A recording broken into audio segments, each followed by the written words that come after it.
पहले सत्र में चर्चा हुई थी कि कुछ जीवन के संबंध में बातें हुई थी और ये वादा भी हुआ था, कहा गया था कि भाई इस पर और चर्चा विस्तार से करेंगे। ये विस्तार से चर्चा करने की जरूरत क्यों पड़ती है? इसलिए पड़ती है क्योंकि जीवन की पढ़ाई नहीं होती है। आप समझो इस चीज को, जीवन की पढ़ाई नहीं होती है। स्कूलों में बहुत से लोग स्कूल से पढ़ के निकले हैं। आजकल हम अपने बच्चों को स्कूलों में भेजते हैं। पढ़ाई में क्या होती है? विभिन्न विषयों की जानकारी दी जाती है, लेकिन उन सारी जानकारियों में जीवन की पढ़ाई नहीं होती है। जीवन बिल्कुल अलग चीज है। और आजकल के जो बच्चे होते हैं वो पढ़ते ही इसलिए हैं कि नौकरी मिले। आप पढ़ाते भी इसीलिए हैं। आप बच्चों से पूछो क्यों पढ़ते हो, पूछ लेना। मैं तो बहुतों से पूछा है इस बात को। विद्यालयों में जाकर के बोलने का अवसर मिला है, कॉलेज में जाके बोलने का अवसर मिला है। पूछा क्यों पढ़ते हो, एक तो उत्तर नहीं दे पाते हैं, अब देते हैं तो घूम फिर कर कहाँ आते हैं? यही नौकरी पाने के लिए। मैं क्या कहता हूँ, इसका मतलब है पढ़ लिख करके आप पैसा बनाने की मशीन बनना चाहते हैं। केवल यही उद्देश्य है। शिक्षा का केवल इतना ही उद्देश्य है कि हम पैसा कमाने वाले बन जाएं? वो है, एक उद्देश्य है शिक्षा का जो हमें रोजी रोटी कमाना सिखाए, लेकिन जो दूसरा उद्देश्य है वह है जो हमें जीने का ढंग सिखाए। रोजी रोटी कमाने की शिक्षा स्कूल और कॉलेज में जाकर तो पा जाते हैं बच्चे, लेकिन जीने का ढंग कहाँ बताया जाता है? नहीं बताया जाता है। इसीलिए मैं कई बार जब शिक्षकों से मिलता हूँ या वे लोग मिलने आते हैं, मैं उनसे कहता हूँ आप केवल सिलेबस कंप्लीट मत कराइए, बीच बीच में बच्चों को जीवन का पाठ पढ़ाओ। जो आपको पढ़ाने का समय मिलता है उसी में से कभी, चाहे सप्ताह में हो, 15 दिन में हो, महीना दिन में हो, 5 मिनट 10 मिनट समय निकालो और जीवन का पाठ पढ़ाओ। और मैं अपने अनुभव से जानता हूं कि स्कूल जो सिलेबस कंप्लीट कराने वाले हैं, कोर्स पूरा कराने वाले शिक्षकों को बच्चे प्राय भूल जाते हैं और जीवन का पाठ पढ़ाने वाले शिक्षकों को बच्चे जीवन भर याद रखते हैं। जीवन का पाठ आप लोग जानते हैं, एक इस पुलिस की नौकरी, मास्टर की नौकरी या और कोई छोटी मोटी नौकरी मिलती है तो क्या करते हैं? ट्रेनिंग में भेजते हैं। ट्रेनिंग कर लो फिर। अब बिना ट्रेनिंग के डॉक्टर आ जाए, काम बनेगा?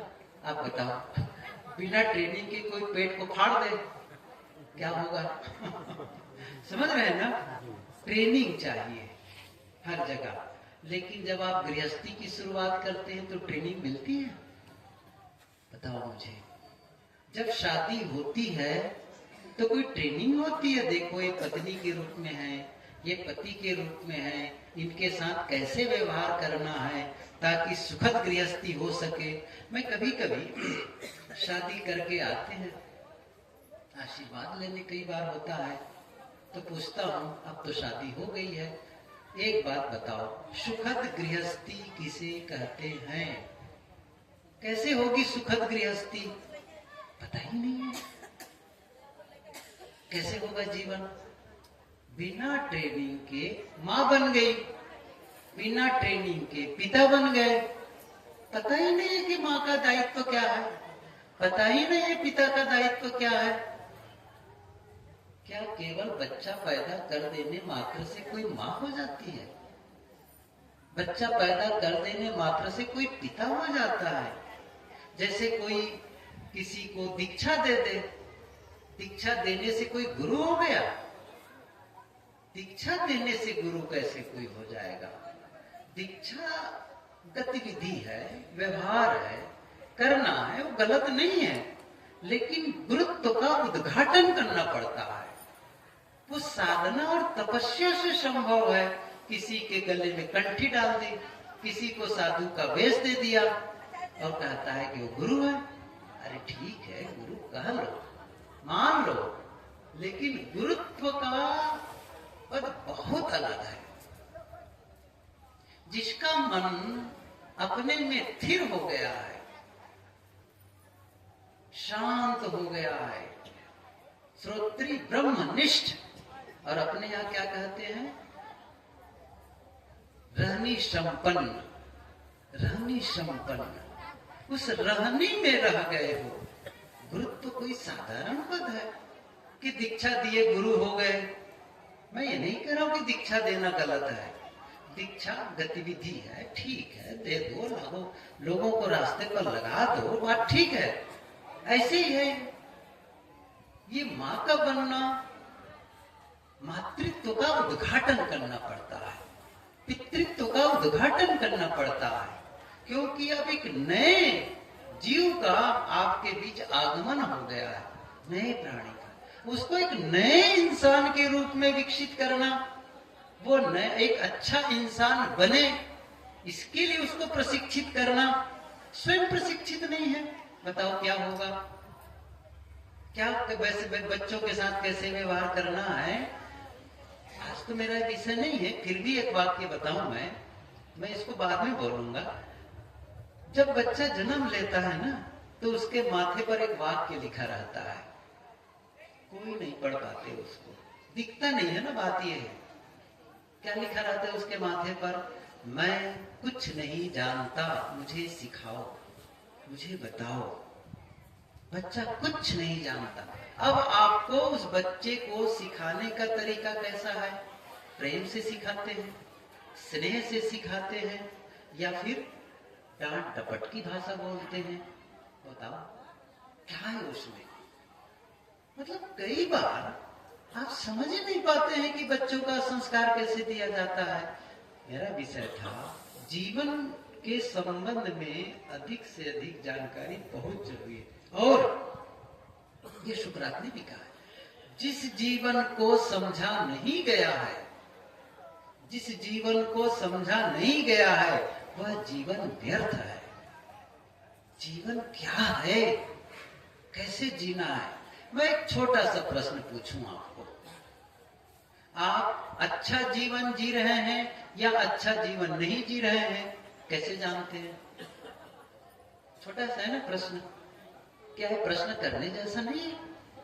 फिर से पूछ रहा हूं, पीछे काफी लोग बातचीत करते हैं, शायद उन लोगों को सत्संग में रुचि ना हो। अच्छा ठीक है, छोड़ो, ध्यान मत दो उधर। थोड़ी सी बातें डिस्टर्ब में लगती तो है, कोई यदि व्यवस्थापक हो तो उन्हें शांत कर दे तो अच्छा है। फिर से मेरी बातों पर ध्यान दें। हम अच्छा जीवन जी रहे हैं या अच्छा जीवन नहीं जी रहे हैं, इसको हम कैसे जानते हैं? मैं बताऊं, जानते ही नहीं है, पूछा ही नहीं है कभी। क्यों नहीं जानते? मैं फिर से आ रहा हूं वही।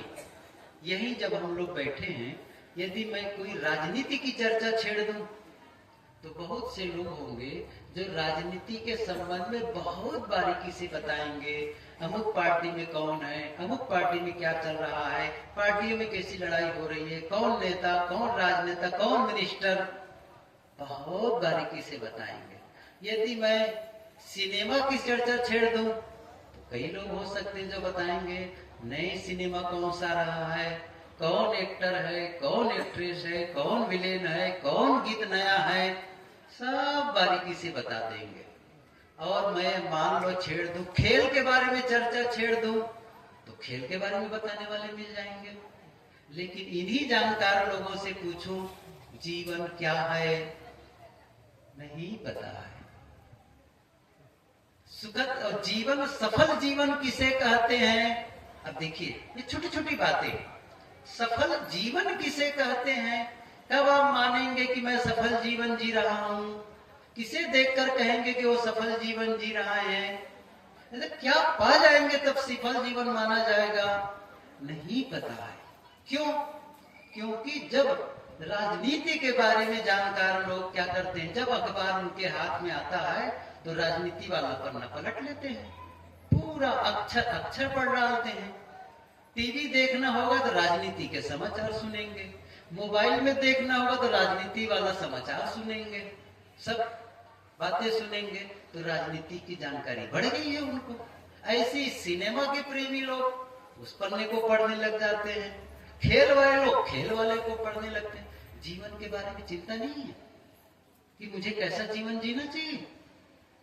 मैं कई बार कहा करता हूं कि बहुत सारी योजना बनाते हैं आप, मकान बनाने की योजना बनाते हैं, बच्चों की शादी करने की योजना बनाते हैं, बच्चों को पढ़ाने लिखाने की योजना बनाते हैं, और व्यवसाय करने की योजना बनाते हैं, या कहीं घूमने के लिए जाना होता है उसकी योजना बनाते हैं। मेरा निवेदन एक और है, क्या? एक योजना और बनाओ। कौन सी योजना? सुख शांति पूर्वक जीवन जीने की योजना बनाओ। क्या योजना बनाना?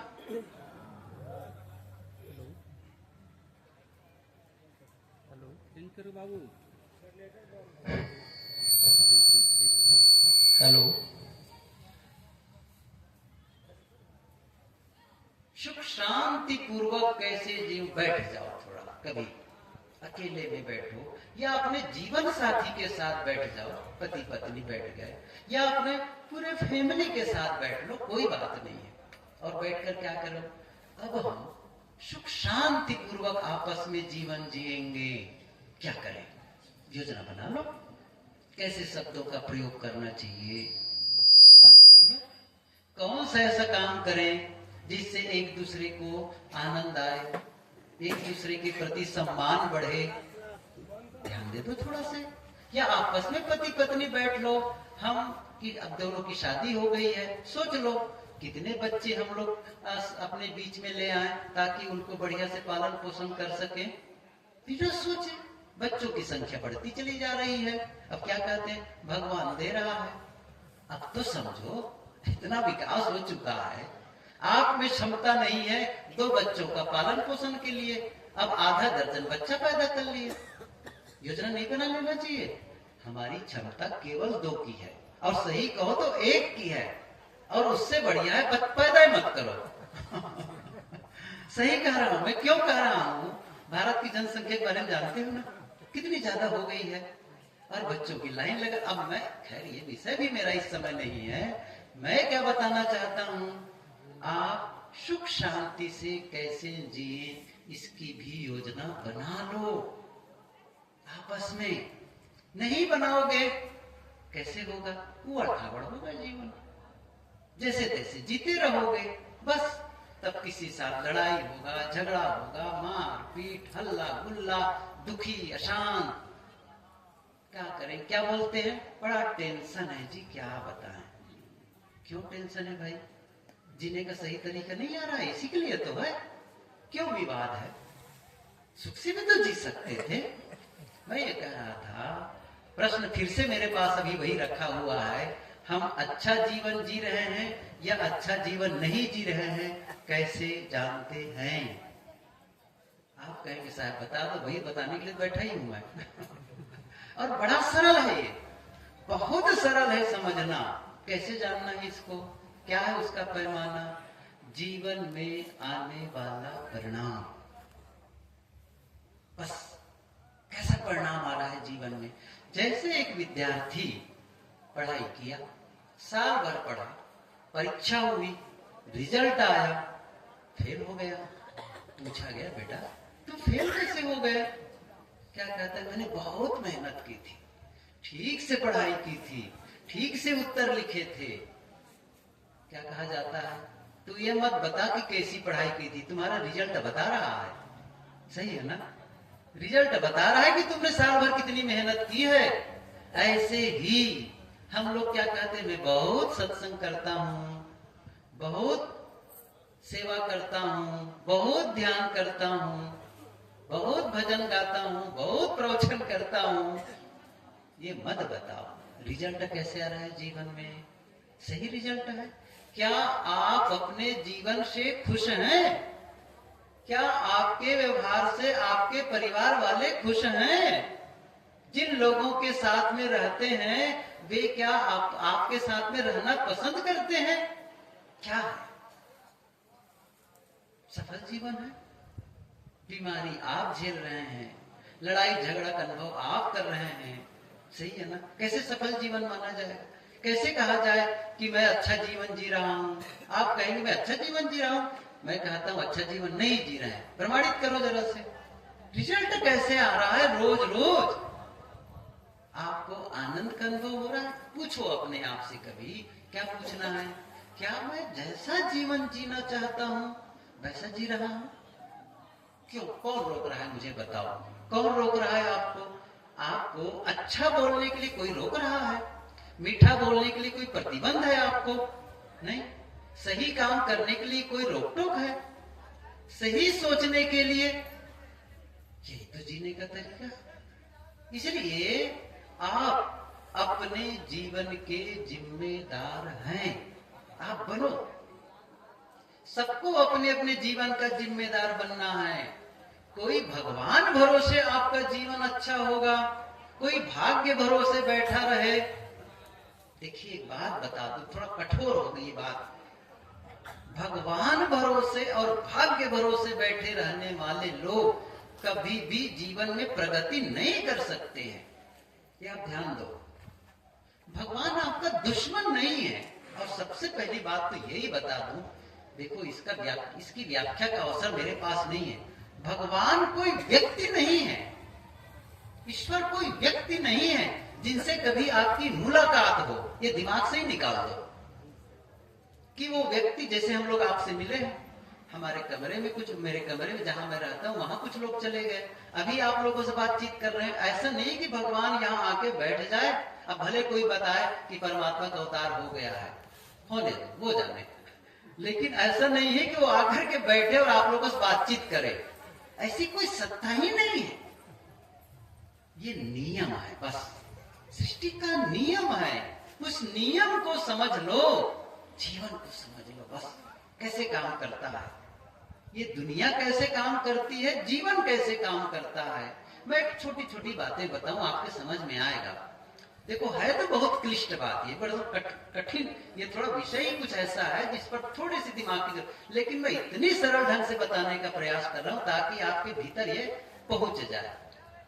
जैसे ये पूरी दुनिया कैसे काम करती है, जैसे मैं पूछूं दिन रात कैसे होते हैं, मौसम का परिवर्तन कैसे होता है, नहीं जानने वाले का भगवान करता है। इसका मतलब है जब पूरब से हवा आती है तो भगवान जाके ढकेलता है, सही है। अब पश्चिम से हवा चलती है तो भगवान आके ढकेलता है उधर से। बारिश होती है तो ऊपर से भगवान बारिश पानी को फेंकता है। कुछ समझ में आता है?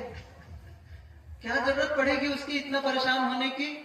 कुछ नहीं, नियम से होता है, समझ रहे हैं? कैसे नियम से होता है? मैं एक बात पूछूं, गुरुदेव जी प्राय पूछा करते थे, आप खेत में गेहूं बोते हैं, मक्का, कुछ भी फसल लगाते हैं, और उस गेहूं के बीज को जा करके आपको अंकुर फोड़ना पड़े, हर बीज को।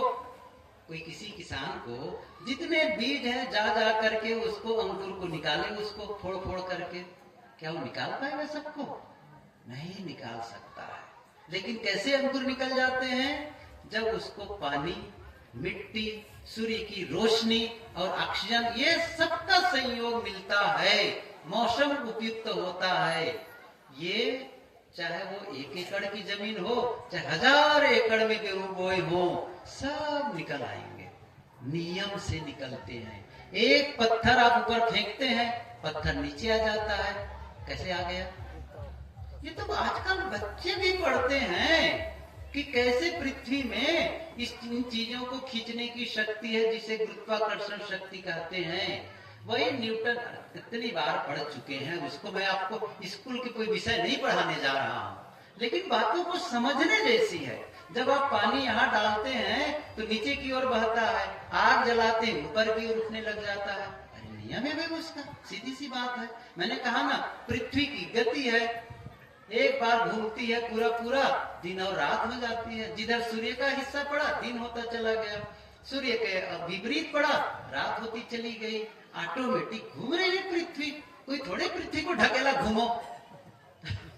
सोचो, कुमार अपने चक्र को घुमाता है, ऐसी पृथ्वी को कोई घुमा नहीं रहा है, ये ऑटो सिस्टम है। और सूर्य का चक्कर लगाती 365 दिन में मौसम का परिवर्तन होता है, बस इतनी सी बात है। अब उसमें भगवान को बीच में घुसड़ क्यों नहीं, घुसड़ की क्या जरूरत है। मैं ये कह रहा हूं, ये पूरा यूनिवर्स एक नियम से चलता है और उन्हीं में से कुछ तत्व मिल करके हमारा शरीर बन गया है। थोड़ी सी मिट्टी, थोड़ा पानी, थोड़ी हवा, थोड़ी आग, यही कहते ना, चित जल पावक गगन समीरा पंच रचित अधम शरीरा। सदरु कबीर ने भी कहा है, 5 तत्व का पूतरा मानुष धरिया नाव। ये 5 तत्व का से बना है, यही सब है तत्व। और जब ये यूनिवर्स पूरी सृष्टि नियम से चलती है तो हमारा जीवन भी नियम से चलेगा, सीधी सी बात है।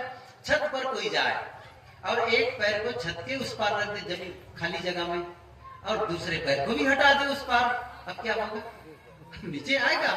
अब वो चाहे 7 साल का बच्चा हो चाहे 70 साल का बच्चा हो, वो कहेगा गिरने के बाद मुझे तो पता नहीं था कि नीचे भी गिरते हैं, अब जान जाओ।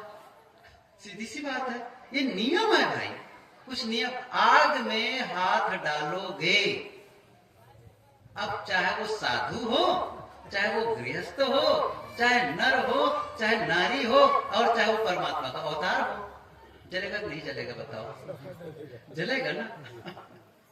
वो नियम है, सीधी सी बात है। तो नियम क्या है, आग में हाथ मत डालो या आग से बचाओ, ये नियम है।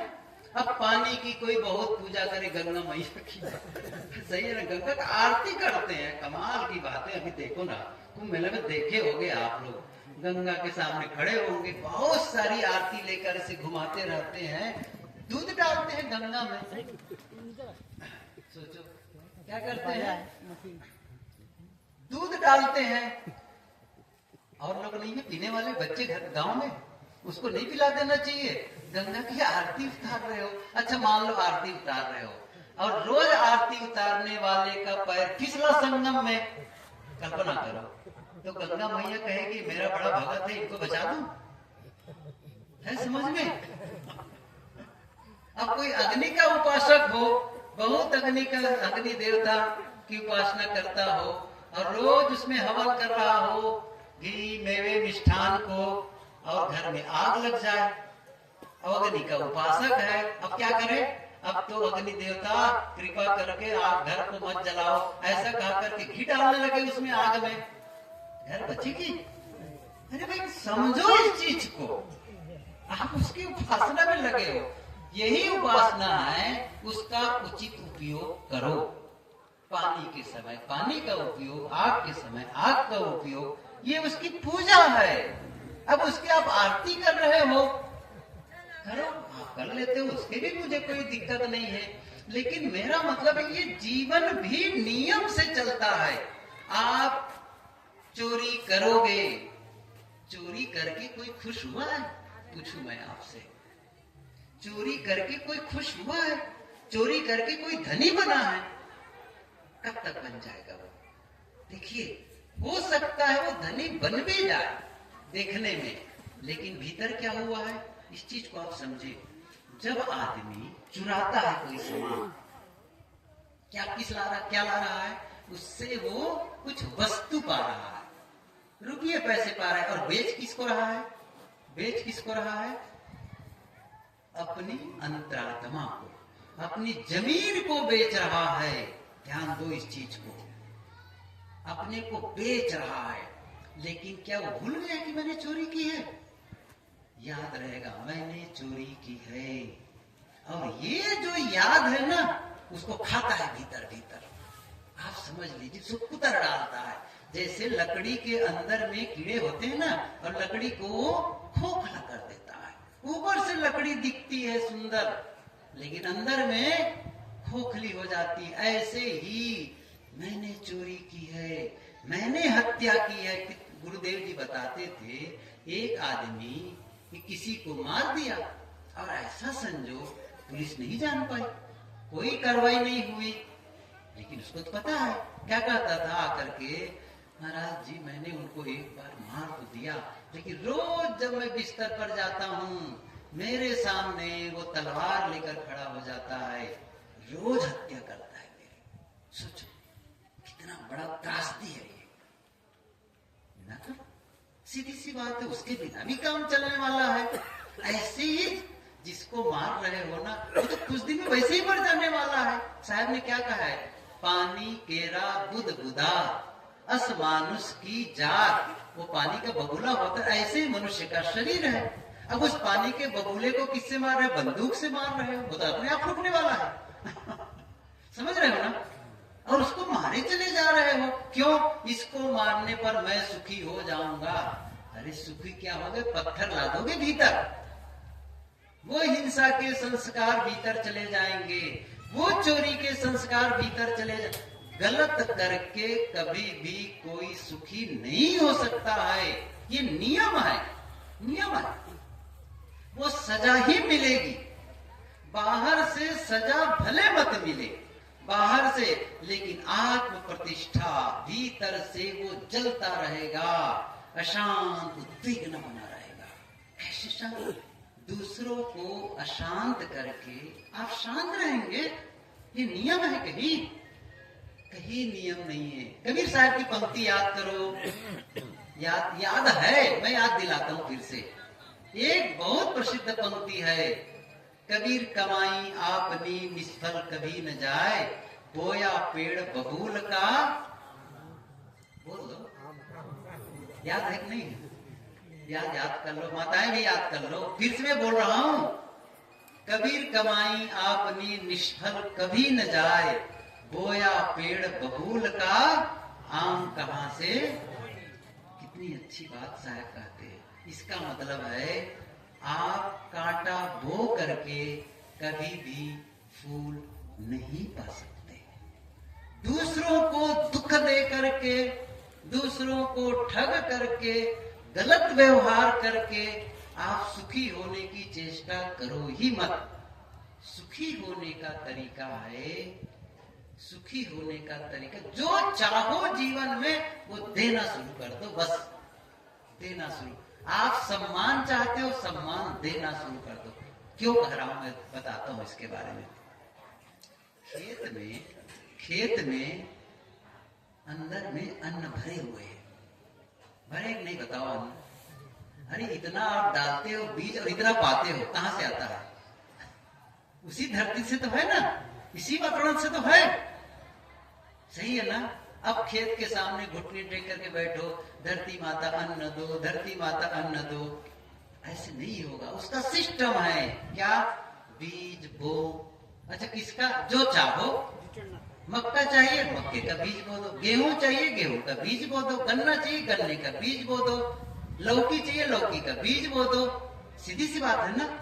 आपको क्या चाहिए जीवन में, जो चाहिए बीज बो दो, बस। अच्छा बीज कहां बोएंगे, यही तो बात है। फिर से बता रहा हूं, इसको समझो जरा से। कबीर साहब जी ने क्या कहा, आप कहते हैं मुझे प्रेम। अभी मैं अरेरिया के पास एक गांव में था, और अरेरिया से आगे कुछ दूर चलने लगे तो माता जी घर की जो बहन थी वो आई रात में बंदई करने। कहा साहब मुझे कोई प्रेम नहीं करते, घर वाले सब हमसे दूरी बना के रखे हुए हैं। रोने लगी। मैंने कहा ऐसा मत करो, तुम अपना काम करो, तुम प्रेम दो, नहीं देते उनका विषय है, तुम दो, तुम सम्मान करो लोगों का, तुम अपने तरफ से अच्छा करना शुरू करो, बाकी वो जाने, वो उनका कर्तव्य है। आप अपना काम अच्छा करो, आएगा, ये भरोसा करो, वो लोग भी करेंगे। आप पहले ही आप दुखी बने हुए हो, ऐसा नहीं है।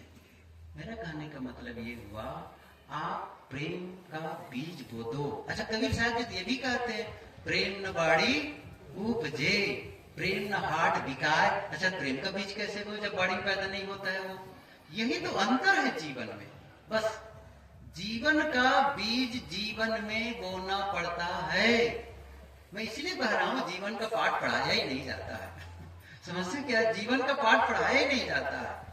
जीवन का बीज जीवन में बोया जाता है। आज एक सूत्र याद कर लो सब लोग, क्या है वह? दूसरों के जीवन में जो आप बोते हैं उसे आप अपने जीवन में काटते हैं। मैं रिपीट करता हूं, दोहराता हूं इसको। दूसरों के जीवन में जो हम बोते हैं उसे हम अपने जीवन में काटते हैं। अब थोड़ा सा देखने जैसा है, खुद पर निरीक्षण करने जैसा है। दूसरों का मतलब भी समझ, दूसरों का मतलब जो आपके पास में है, आसपास, अर्थात जिन मनुष्यों के साथ आपका संबंध होता है, जिनके साथ आपका जीवन व्यतीत होता है, चाहे वो पत्नी हो, पति हो, भाई हो, सास हो, बहू हो, पिता हो, पुत्र हो, पड़ोसी हो, ग्राहक हो, को भी यदि उसके जीवन में क्रोध का बीज बोते हो तो आप अपने जीवन में क्रोध की फसल काटोगे। नफरत का बीज बोते हो तो नफरत की फसल काटोगे। घृणा का बीज बोओगे तो घृणा की फसल काटोगे। लेकिन प्रेम का बीज बोओगे तब प्रेम की फसल काटोगे। सम्मान का बीज बोओगे तो सम्मान की फसल काटोगे। और क्षमा का बीज बोओगे तब क्षमा की फसल काटोगे। दूसरों की गलतियों पर आप क्षमा ही नहीं करते हैं, क्या करते हैं? बदला देते हैं, दंड देते हैं। आपकी गलती पर क्षमा कैसे मिलेगी? आप सोचो इस चीज को।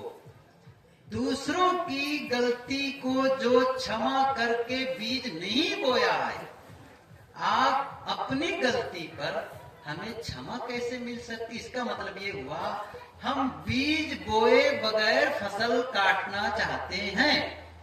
क्या यह संभव है? बीज बोए बगैर फसल काटना चाहते हैं? नहीं, क्षमा कर दो।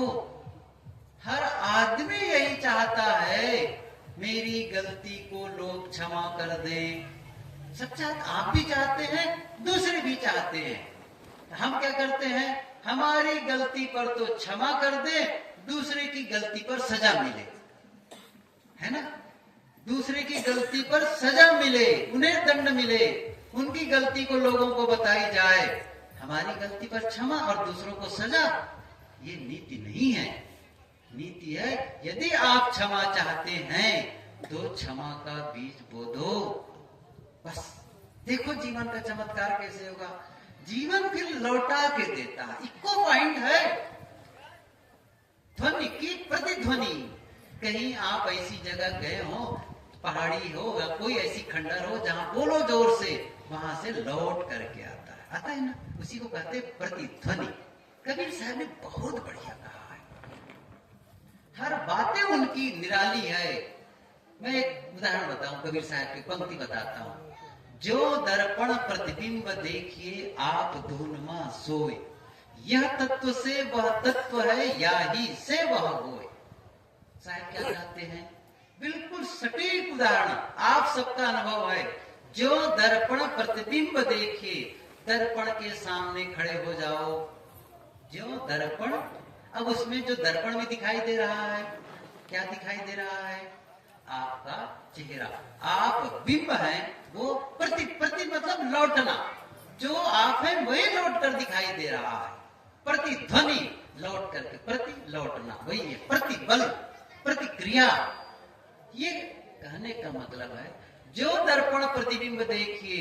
साहब कहते ये जो दर्पण है ना, वही लौटा रहा है जो आप हैं। बस आप धुनमा सोए। साहब के आप दोनों में आप हैं। आप तो आप ही, और दर्पण में दिख रहा है कौन है? भी तो आप ही हैं। यह तत्व से वह तत्व है, या ही से वह होए। यहां से वहां होता है। एक उदाहरण महात्मा लोग दिया करते थे, मैं दोहरा दूं थोड़ा उदाहरण तो फिर आगे बढ़ते हैं। एक बुजुर्ग गांव के चौपाल पर बैठा था। उधर से एक आदमी, जवान आदमी था, वो आया। उन्होंने कहा, बाबा जी आप इस गांव के लोग कैसे हैं, यहाँ के लोग कैसे हैं? तो उस बुजुर्ग ने क्या पूछा, बेटा जिस गांव से तुम आ रहे हो, अच्छा तो फिर वो पूछा ही क्यों था? उसने कहा कि तुम क्यों पूछ रहे हो? उन्होंने कहा कि मैं इस गांव में बसना चाहता हूँ और गांव का मामला। तो उन्होंने पूछा फिर क्यों क्यों बसना चाहते, उस गांव को क्यों छोड़ना चाहते, वहां के लोग कैसे हैं? उन्होंने कहा वहां के लोग तो बहुत गलत लोग हैं, हर समय लड़ाई झगड़ा उत्पात मचाते रहते हैं, जब देखो तब हमारे साथ अन्यायपूर्ण व्यवहार करते हैं। मैं गांव वालों से ऊब चुका हूं और इसीलिए उस गांव को छोड़ करके आपके गांव में बसना चाहता हूं, बताइए इस गांव के लोग कैसे हैं? तो बुजुर्ग ने क्या कहा, बेटा आप जिस गांव से आ रहे हैं वहां से भी ज्यादा खराब लोग हैं यहाँ के लोग, यहाँ मत आओ, आपको तो कच्चा खा जाएंगे।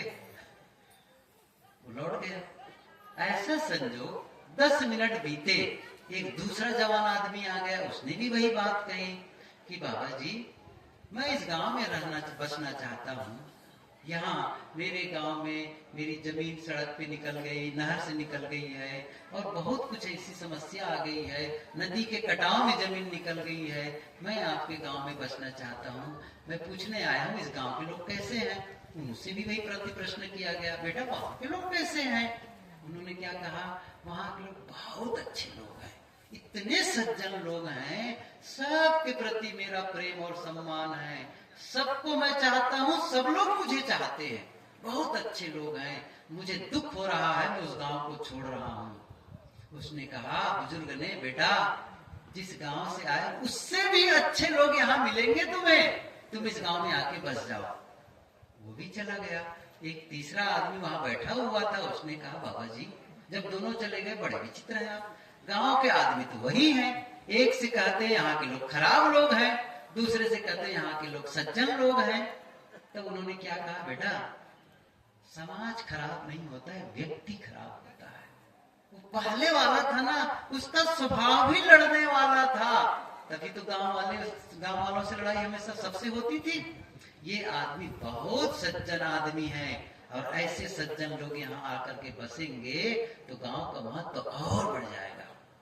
मैंने क्या कहा, आप कोई गौर नहीं है, वही देखते हैं प्रतिबिंब, ये पूरा समाज दर्पण कक्ष है, आप अपना चेहरा देखते हैं, आप कहते हैं संसार में बहुत खराब लोग हैं, आपको प्रमाण मिलने लग जाएंगे खराब लोगों की, होता है इसे, लेकिन आप कहते बहुत भले लोग हैं, सब सहयोगी लोग हैं, फिर आपके सबूत मिलने लग जाएंगे, वो अच्छे लोग आपकी तरफ आकर्षित होने लग, आप चुंबक हैं, इस नियम को समझे, आप चुंबक हैं, आपके मन में आता है सब खराब, तो खराब लोग को आकर्षित कर रहे हो, अच्छे लोग हैं, क्योंकि निश्चित है अच्छे लोग भी संसार में हैं, अभी भी है, अभी भी है।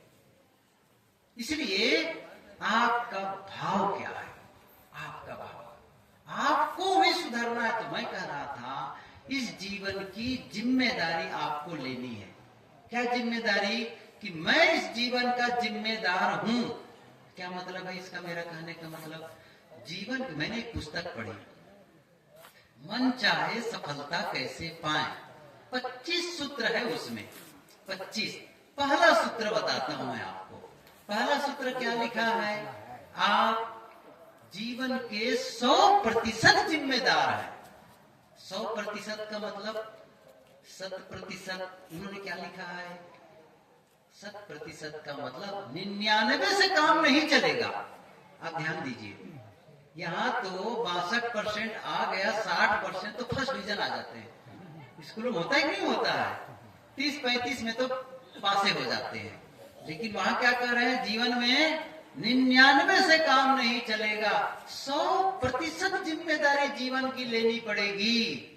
आप कहेंगे मैं तो अपनी जीवन की जिम्मेदारी ले रहा हूं, इसका मतलब आप समझ लीजिए पहले, तब आप कहीं मैं जिम्मेदारी ले रहा हूं। इसका अर्थ है जो कुछ आपके जीवन में होता है, सुख दुख हानि लाभ हर्ष शोक मान अपमान, हाँ जो भी बीमारी स्वास्थ्य धनी जो भी आपके साथ हो रहा है, इसके लिए आप किसी दूसरे को दोष नहीं देते हैं। ये पहला काम। क्या कहा? आपके साथ जो हो रहा है आप कहते हैं इसका जिम्मेदार मैं हूं।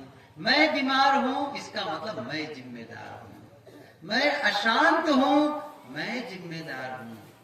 बस मेरे पास धन कम है मैं जिम्मेदार हूं। हर स्थिति में आप अपने जिम्मेदार हैं। दोष देना बंद कर दो। जीवन में आप अप करना चाहते हैं, जीवन में कुछ ऊंचाई पर उठना चाहते हैं, तो आज से एक काम कर लो तो सत्संग सफल है आपका करना। क्या? आज से दूसरों को दोष देना बंद कर दो। आपको दुख मिल रहा है, दोष देना बंद कर दो।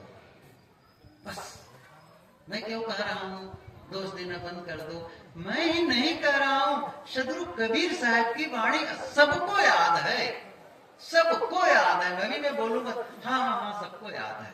क्या कहते हैं सदगुरु कबीर? बुरा जो ढूंढन मैं चला, बुरा न मिलिया। फिर क्या कहते हैं? जो दिल ढूंढा आपना मुझसा बुरा न। कहा नहीं कहा है? और आप कह रहे अमुक दोषी है, अमुक दोषी है, उसने मुझे दुख दिया, उसने मुझे वैसा किया। बिल्कुल नहीं। दोष देना बंद कर दो। जिस दिन आप दोष देना बंद, अच्छा दोष देने से क्या होता है पता है? जानते हैं?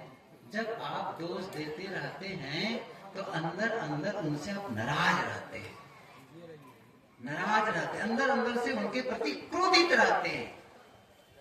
और जब ये क्रोध लंबे समय तक बना रहता है ना तो द्वेष के रूप में परिणित हो जाता है। पानी बह गया तो बह गया, और पानी ठहर गया तब सड़ने लगता है। ये समझ लीजिए, आप भीतर से नाराजगी और द्वेष का भाव जग रहा है। नहीं, बस वो जंजीर की तरह आपको रोक लेती है, आगे बढ़ने नहीं देती है। ये बच्चे कौन है जो बात करते हैं साइड में खड़े होकर के? थोड़ा बोलिए, बाहर भी तो जा सकते हैं, आप उधर भी तो जाके बोल सकते हैं भैया। यही जो गोष्ठी करना जरूरी है, तो 10 मिनट के बाद बातें करते रहना। तो मैं कह रहा था कि दोष मत दो, द्वेष मत करो, झांको अपने आप में। अच्छा होता क्या है, जब आपको असफलता मिलती है, जब आपको किसी प्रकार की गड़बड़ी जीवन में होती है और जब दूसरों को दोष देने लगते हैं तो क्या होता है? वो ठीक हो जाए तब मैं सुखी हो जाऊंगा। यही तो है ना। आप सही सलामत बोलो, सही ढंग से बोलोगे तो मुझे प्रसन्नता मिलेगी। आप सही व्यवहार करो तो मैं सुखी रह पाऊंगा। देख रहे हो कितना परवश होते जा रहे हैं आप। मतलब वो बदलेंगे, वो ठीक हो जाएंगे तब आप सुखी होंगे। ये पराधीनता है। आप दूसरे पर भरोसे हैं आप, फिर स्वतंत्रता का क्या मतलब निकला? सही एक नहीं। अच्छा मान लो उस आदमी को समझा लिए, ठीक है भाई मेरे साथ सही बोला करो। अच्छा बोला, तीसरा शुरू हो जाएगा, चौथा शुरू हो जाएगा। कितने को संभालोगे आप? कितने को संभालोगे और किसको ठीक करोगे? आपको एक बात ध्यान रखो, आप बदल गए तो आपकी दुनिया बदल गई, और दुनिया के बदलने से आपको कोई फायदा होने वाला नहीं है। आप एक पंक्ति सुने होंगे ना, हम बदलेंगे युग बदलेगा। मैं एक कहानी सुना, बड़ा सरल है, बहुत पहले भी शायद मैंने कही होगी। एक आदमी था, बाहर काम करने जाता था ऑफिस में। एक दिन उसका बेटा इंतजार कर रहा था कि पापा घर आएंगे तो मैं खेलूंगा उनके साथ में। और शाम को हो गई थी तो लौटा वो, और इतना रजिस्टर और अपना फाइल लेकर के कि ऑफिस के अधूरे काम को मैं घर में संपन्न निपटाऊंगा ऐसे कहा करके। और जैसे ही घर के अंदर आया तो उसका छोटा बच्चा मचल गया, पापा पापा मैं आपके साथ खेलूंगा, बहुत दिन हो गए आपके साथ खेला नहीं, मुझे आपके साथ खेलना है। उसने कहा बेटा देखो बहुत सारे काम मेरे पेंडिंग है, मुझे करना है, तुम अपने मित्रों के साथ खेलो। नहीं नहीं मुझे आपके साथ खेलना है। बाल हट। अब सोचे कैसे इस बच्चे से पिंड छुड़ाऊं। तो सोफा में बैठा, सामने एक टेबल था, टेबल पर एक पत्रिका रखी थी। पत्रिका में विश्व का नक्शा छपा था। उसके दिमाग में आया उस विश्व को नक्शा को वहां से निकाला, उसके कई टुकड़े में फाड़ दिया। ऐसे टुकड़े कर दिया और कहा देखो बेटा ये जो विश्व का नक्शा था ना, इसको जोड़ो, पहले सेलो टेप ले लो और उसको पहले से फिर से इसको विश्व के नक्शा को जैसे पहले था सही सलामत वैसे इसको जोड़ दो, तब मैं खेलूंगा। क्या समझा था वो आदमी? न नौ मनते जुटेगा न राधा नाचेगी। कहा कि जोड़ पाएगा और कहा कि खेलने की झंझट, तब तक मैं काम कर लूंगा अपना। और बच्चा का जुनून था खेलने का, तो गया उस टुकड़े को लेकर के सेलोटेप लेकर के जोड़ने लगा बाजू में। और ऐसा संजोग 10-15 मिनट के अंदर ही वो उसको ठीक करके ले आया। उसने कहा पापा जी ठीक हो गया विश्व का नक्शा। इतना जल्दी कैसे कर लिए तुम? इतना जल्दी तो मैं नहीं कर सकता हूँ। पापा जी बहुत सरल है। ऐसा लगता है तुमसे भी मुझे सीखना पड़ेगा, मेरे ज्यादा जानते हो। कैसे जोड़ ली इतना बड़ा नक्शा, विश्व के नक्शा को? उसने कहा पापा जी बहुत सरल है, बताओ कैसे जोड़े। तो क्या कहता है वो लड़का, छोटा बच्चा, पापा जी कागज के एक तरफ एक पेज में विश्व का नक्शा था, उसके दूसरे पेज पर जो अपोजिट साइड है उसके में क्या था? एक आदमी का चित्र था, पूरा बड़ा सा आदमी का चित्र था। मैंने क्या किया, बस उस आदमी को ठीक किया। मुझे पता है सिर कहाँ है, पैर कहाँ है, हाथ कहाँ है। मैंने क्या किया, उस आदमी को बस ठीक किया। और जैसे आदमी को ठीक कर लिया और पलट के देखा तो विश्व का नक्शा ठीक हो गया था। वो आदमी कौन है? आप और हम। समझ रहे हैं ना? आप अपने को ठीक कर लेते हैं तो विश्व का नक्शा दुरुस्त हो जाता है। आपको ठीक होना है और आप अपनी जिम्मेदार है। क्यों कह रहा हूं मैं? थोड़ी सी बस 5-7 मिनट बाकी खत्म कर रहा हूं। क्यों कह रहा हूं? क्योंकि आप सोचने में स्वतंत्र है, बोलने में स्वतंत्र है, करने में स्वतंत्र है। आपके भीतर कोई दूसरा जाकर के सोचता नहीं है। अच्छा सोचे बुरा सोचे, आप ही तो हैं। जब आप बोलते हैं तो भीतर जाके कोई दूसरा है जो आपको बोलवाता है। आप कटु बोले मीठा बोले, आप पर तो निर्भर कर रहा है, आप पर निर्भर करता है। इन हाथों से आप चोरी करें या किसी को दान दें, किसी को थप्पड़ मारे या किसी पर प्रणाम करें, आप ही स्वतंत्र हैं। इसलिए तो आप जिम्मेदार हैं।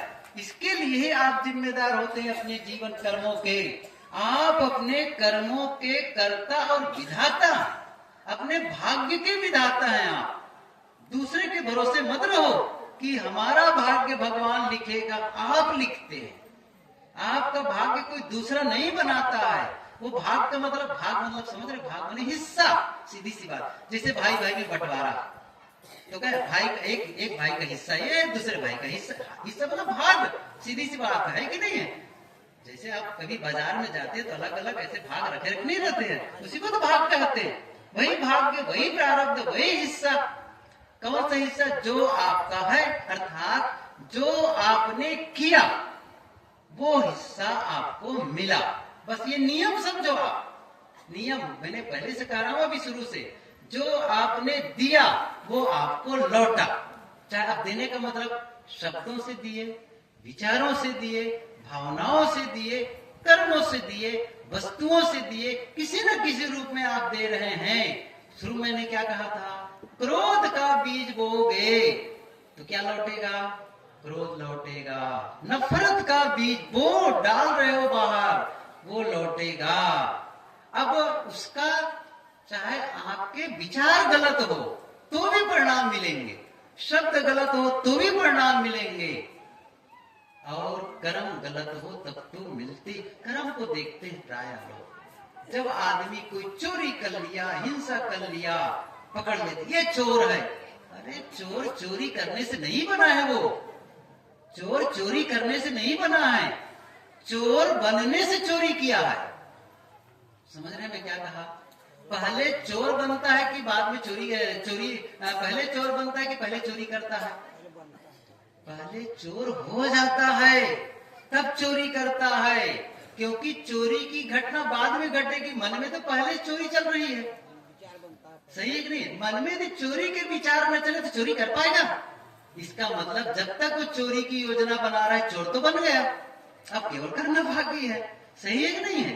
ऐसे हिंसा के बारे में सोच रहा है, ऐसे विचार के बारे में सोच रहा है। गलत विचार आप पैदा ही कर रहे हो, जा करके दिख रहा है बाहर जा करके।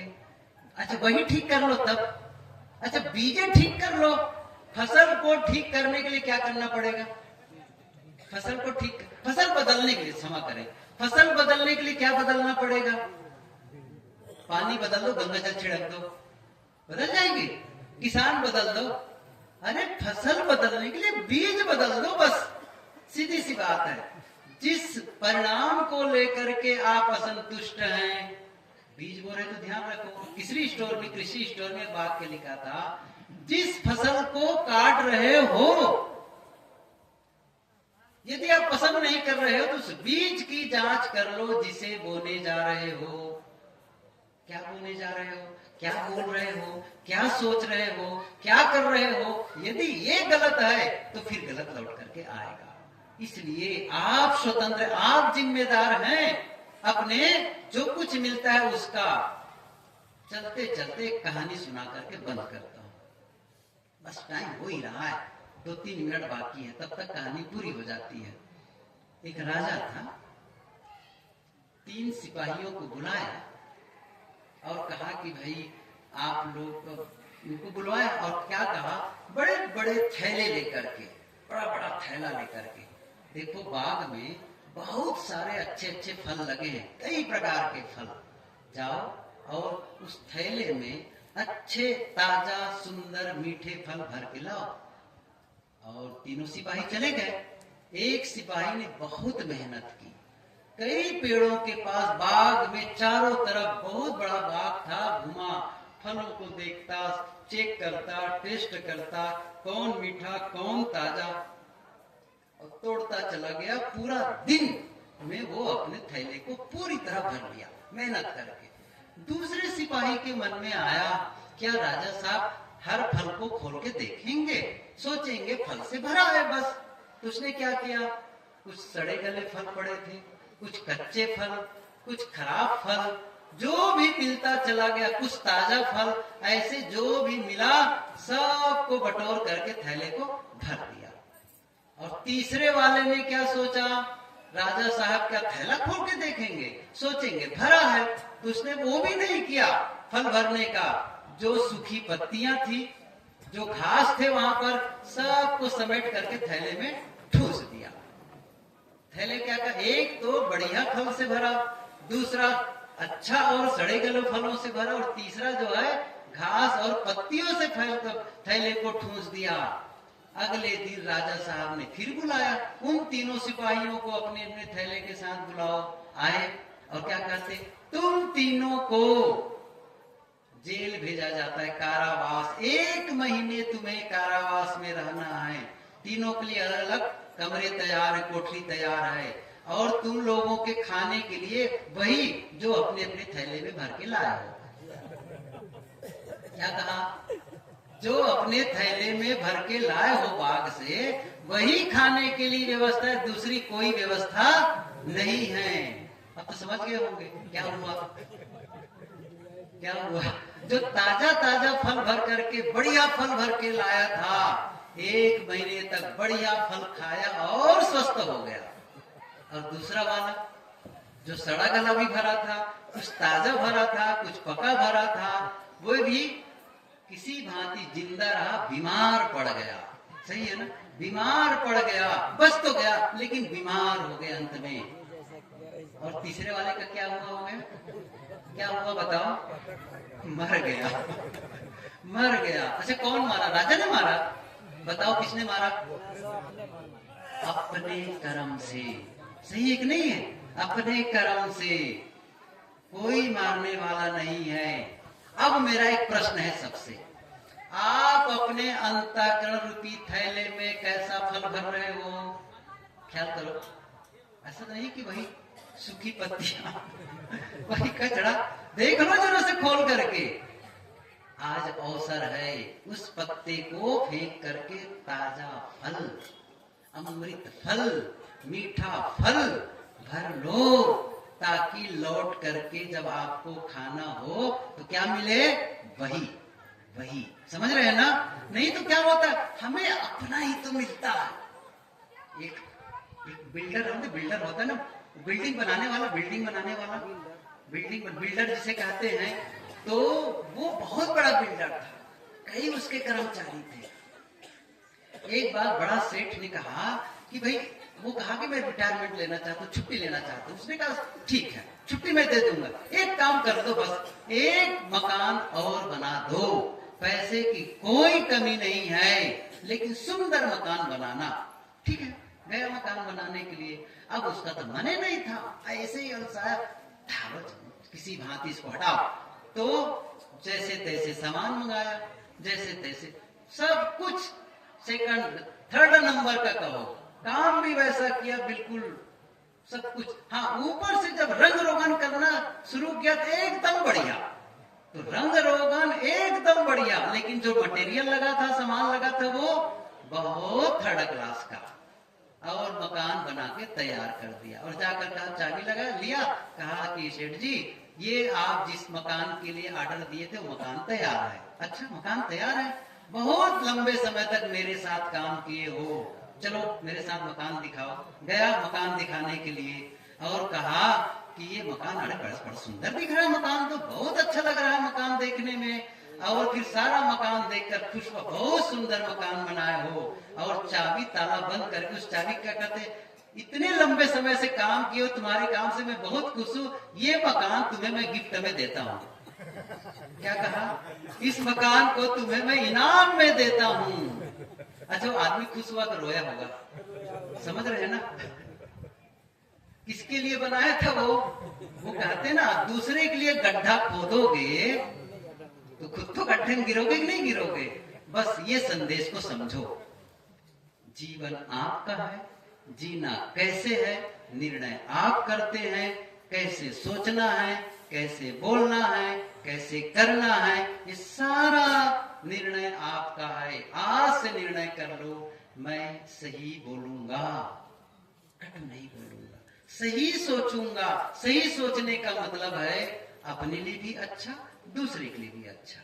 सही बोलने का मतलब है जिसके बोलने के बाद मुझे भी अच्छा लगे, दूसरों को भी अच्छा लगे। और करने का मतलब भी यही होता है, जो आपके लिए भी अच्छा हो, दूसरों के लिए भी अच्छा हो, यही सही सोचना, सही बोलना और सही करना है। इसी से जीवन का निर्माण होता है, इसी से सुख दुख मिलते हैं।